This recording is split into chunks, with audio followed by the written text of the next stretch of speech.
पढ़िए मासिक शिवरात्रि की कथा। पौराणिक कथा के अनुसार एक नगर में अमीर साहूकार रहता था। उस साहूकार के कोई संतान नहीं थी, जिस कारण वह अत्यंत दुखी रहता था। वह साहूकार संतान प्राप्ति के लिए प्रत्येक सोमवार को भगवान शिव की उपासना करता था और संध्या काल में मंदिर में जाकर भगवान शिव के समीप दीप जलाता था। उसकी भक्ति को देखते हुए एक दिन माता पार्वती ने भगवान शिव से कहा कि आप अपने इस सच्चे भक्त को संतान प्राप्ति का वरदान क्यों नहीं देते। तब भगवान शिव कहते हैं कि साहूकार को पिछले जन्म के कर्मों के संतान की प्राप्ति नहीं हो रही है। लेकिन माता पार्वती भगवान शिव से आग्रह करने लगी कि वह साहूकार को संतान प्राप्ति का वर दें। माता पार्वती के इस आग्रह पर भगवान भोलेनाथ ने साहूकार के सपने में आकर उसे संतान प्राप्ति का वरदान दिया, लेकिन साथ ही यह भी कहा कि तुम्हारे पुत्र का आयु कम होगी और वह केवल 16 वर्ष तक ही जीवित रहेगा। यह वीडियो भी देखें। पुत्र को शिक्षा के लिए भेजा। साहूकार को ये सुनकर बहुत खुशी हुई, लेकिन साथ ही संतान को कुछ समय बाद खोने के विचार से चिंतित भी हो गया। उसने पूरी बात अपनी पत्नी को बताई। कुछ समय बाद साहूकार की पत्नी गर्भवती हो गई और उसने एक सुंदर पुत्र को जन्म दिया। उन्होंने अपने पुत्र का नाम अमर रखा। जब अमर 11 वर्ष का हुआ तो साहूकार ने उसे अपने मामा के साथ शिक्षा ग्रहण करने के लिए काशी भेज दिया। साहूकार ने पुत्र को कुछ धन भी दिया और कहा कि रास्ते में ब्राह्मणों को भोजन अवश्य कराना। इसके बाद दोनों मामा भांजे यात्रा करते हुए विश्राम के लिए एक राज्य में रुके।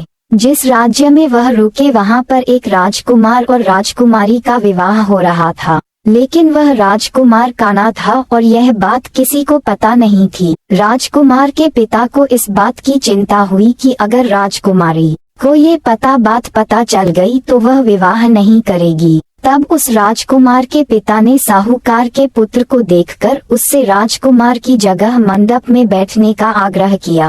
राजकुमारी से हुआ विवाह अमर ने उस राजा की बात मान ली और मंडप में बैठ गया। इस प्रकार राजकुमारी और अमर से हो गया।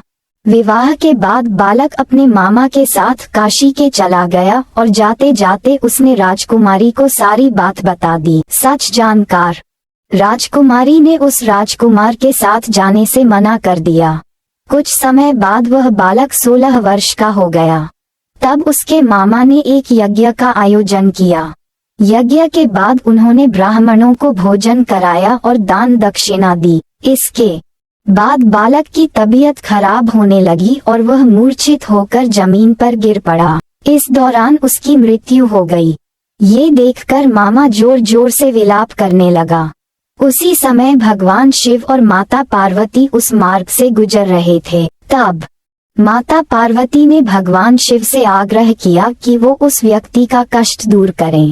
जीवन दान का दिया आशीर्वाद। तब भगवान शिव में देवी पार्वती को सारी बात बतलाए। तब माता पार्वती ने कहा कि इस बालक का पिता पिछले 16 वर्षों से सोमवार का व्रत करता है और आपके समक्ष दीप जलाता है। कृपया आप इसके दुखों को दूर करें। माता पार्वती की बात सुनकर भगवान शिव ने अमर को जीवन का वरदान दिया। ये देखकर उसके मामा को अति प्रसन्नता हुई। जब वह दोनों काशी से वापस घर जाने लगे तो रास्ते में उन्हें वही राजकुमारी मिली जिससे अमर का विवाह हुआ था। राजकुमारी अमर को देखकर तुरंत पहचान गई और राजा ने भी प्रसन्नता पूर्वक अपनी पुत्री को अमर के साथ विदा कर दिया। वहीं दूसरी ओर साहूकार और उसकी पत्नी यह सोचकर बहुत दुखी थे कि 16 वर्ष के बाद उनके पुत्र की मृत्यु हो जाएगी। लेकिन जब उन्होंने देखा कि उनका पुत्र अपनी वधू के साथ सुरक्षित घर आ रहा है तो उनकी खुशी का ठिकाना नहीं रहा।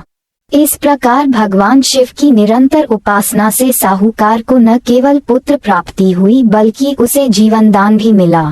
अस्वीकरण।